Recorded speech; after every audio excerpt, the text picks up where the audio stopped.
Hozirgina ko'p qavatli uyni tagida o'ynayotgan ikkita o'g'il bolani birisi ikkinchisini, ya'ni o'rtog'ini zamonaviy ruscha so'z bilan so'kdi. Shu yerdan 60-70 yoshlardagi bir otaxonam o'tayotgan edi.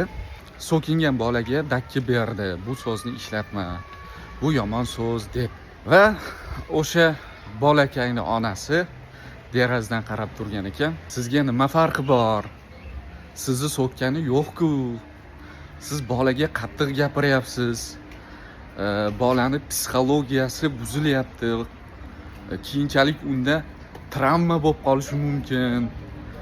Kompleks paydo bo'lib qolishi mumkin, jur'atsiz bo'lib qolishi mumkin deb haligi dodani urishib berdi ayol. Endi siz o'zingizga vijdonan savol berib ko'ring. Xoh otasiz, xoh onasiz, mana shu ayolni o'rnida bo'lganingizda nima qilgan bo'lardingiz?